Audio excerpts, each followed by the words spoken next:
What's going on, everyone? It's Ryan Benecke here. We're looking at remembering Lair on the PlayStation 3 back in 2007. Now, I bought this game, played it for maybe an hour, and stopped playing it. I played it a little bit, bought it, we're going to look back on it, but I brought someone here that actually finished the game because that would make a lot more sense for him to talk about it rather than me. It's my friend Vince. Hey, Vince, how you doing? How's it going, Ryan? Tell me a little bit about Lair. You finished the game. I didn't. Yeah, I picked it up after I got about a year after I picked up a PS3. I don't remember. I remember it being a launch title, so I picked it up. It was not a launch title. It wasn't a launch title? No. Well, it came out like a few months after, so it was. It was supposed to be though, wasn't it? It got delayed. It was one of those games where it's like, oh, yeah. Sweet, a PS3 game finally. Right. So I picked it up. And I remember it being the first game that really utilized like the 6-axis really heavily. Yeah, well, the whole game was about it. Like, yeah, they forced you to do it. You couldn't even use it. I think it might have been also the first game to have like remote play on the PSP. Or Yes. The PSP. This was the first retail PS3 game that allowed remote play on the PSP, and I think it was one of the only ones, to be honest. Yeah, it was never really took off. Now, my big thing with this game though is that I've played like a Factor 5 game before this, which was Star Wars Rogue Squadron 3. And it is the exact same game with dragon juice thrown on it. Right, they pretty much reused the same assets of the game. Like go watch like Rogue Squadron 3 like gameplay. You'll cringe. It looks exactly like it. Now coming up here is back in 2007, of course, if you were a PlayStation 3 user, you had to quit a game to access your messages. There was no such thing as in-game XMB. This game actually supported it. If you can look at the Lair network section, you hit messages, it brings up your friends list. It's still, of course, supported. The game hasn't changed, really, but it's just sort of interesting that developers actually had that ability to give you in-game XMB rather than Sony introducing it as a system-wide feature. So this was a retail game where you could access your messages. Back then, you had to quit the game if you really wanted to look at your messages. It's funny how like you take things like that for granted. That's so commonplace now. Well, it was the 360 that stomped Sony out in that regard because they had such a great marketplace and network with that area. Right now, we're at the game selection screen, and we only played one level. Just tonight, looking back at the game, and when we were looking back at this game, it's not very good, and it didn't hold up well at all. Now, when I started playing it, I played it for... I'm one of those people who, back then, I paid $60 for it. I was so pumped. I was like, sweet, a PS3 game. I played it. I was, like, playing the tutorial of the game, and I didn't want to admit it at first, but it was like, it took an hour, and I was like, this game isn't good, and I just lost $60, basically. I enjoyed it a lot when I played it. That's the thing. When you told me you finished it, I was like, really? Yeah, you finished this game? I said I beat it in, like, maybe 2 nights just because I was bored. I couldn't even finish it and replaying it now, tells me why I didn't finish it.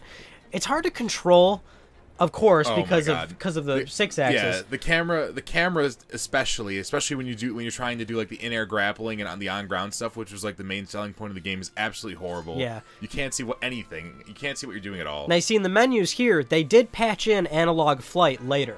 Yeah. So but it was like a year later they finally patched in analog stick flight, which didn't really help the game really, but it made it easier to play. Look at this monster, dude. It doesn't.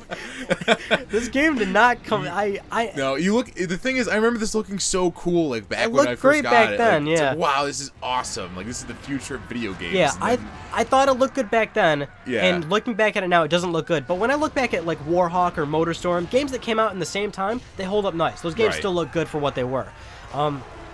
This little section right here is actually the only enjoyable part of the game I liked, was when you can take the dragon to the ground and start bashing up like the ground troops and all that, and it would kind of slow-mo a little bit. I kind of enjoyed that at least. Yeah, but look, like replaying it, like it's just, we try to be positive here. Like I don't want to be like you don't want to just trash it. But I'm not one of those YouTubers that tries to like smash games and all that. Like I respect people that do this for a living and try to make games, but man, this just was not a great game. Right now you're looking at like just the weird camera. There's all kinds of on-screen prompts like telling you how to play the game just because it was so unintuitive. Like they needed to do something about it. It was kind of fast-paced. And you can see here where like we can't get the controls to work. Like nothing's happening, But that was the motion part of it. Yeah, exactly. So you had to use the 6-axis, which again, we replayed it using the 6-axis. Yeah, that's how the experience was intended. That's now, how it was for me, intended. those trees you just saw look like broccoli. Yeah, that's the first thing I thought. They don't look great, dude. The monsters just look not great at all. I mean, Again, the really landscape itself looks all really monotone except for the broccoli trees. Yeah, they look pretty good. Some ice dragons come in here, and I tried to like fight them, but like that didn't work out too well. I think later in this gameplay I learned that just spamming the fire the fire attack is like what's best, because you can like strike them here from a distance. You can lock onto a dragon, strike in, and there's like a multiplier and stuff, and at the end of each level it'll like rank you and shit. What I really didn't like, because I did play the whole thing all the way through. What I didn't like was like the story developed really weird. That's like this is like the first mission, kind of like the second or like third mission maybe. Right. And like the one after this, like there's like a huge bomb that's dropped, and then nothing else really happens. Like it's just kind of events that take place. Like it's such a forgettable story, but I remember the gist of it. And it was just so boring. Like, you just didn't care. Like, what was it, though? Because I don't even really remember what the fuck it was about. Like, it had something to do with, like, a religious dispute between, like, two weird nations or something. I don't know. And, like, one didn't have any food. I don't remember, something like that. And, it was just so forgettable, you know? Like, by the end of the thing, by the end of the game, you just forgot. You didn't even know what was going on. You just wanted to be done. And it ended weird, too. It ended on a low note. All I remember, at least story-wise, is I watched a cutscene where some guy died, and he was like a close friend of yours or something. Yeah. And it was trying to be like an emotional moment, but it's not. I only played an hour of the game, so it was an hour in. You're not going to get me to care about somebody. The vibe I get is that like they wanted to make this a major franchise, like to sell 6-axis controllers. You know? Well, they wanted to. So they tried to have this really weird, like deep thing going on and it just didn't work out for them. Well, they wanted to be different too. Like, hey, this is a really great game. We got a story, we got dragons, we got all this, and it's See, this part right here is really cool though. Like, they could have made a game out of something like this. Well, at least from a good positive note here is there's a lot of people on screen. That is a lot of NPCs, and they don't really do anything. They're not attacking you or anything, but at least like there's a lot going on screen, you know. Right. I think this is where we finished the game. This one level. That's all we recorded. I didn't play any more of it. It was unbearable. Yeah, it was. This game really was not good. It did not hold up well at all. But Lair, 2007, PlayStation 3. It got poor reviews. It certainly deserved them, I'd say. But it's a game that they got my money. They got my $60. Yeah, they got my 20. Luckily, you bought it for a lower price, and maybe that's what got you to finish the game. Yeah. All right, thanks everybody for watching, and I'll see you in another video. Take care, everyone.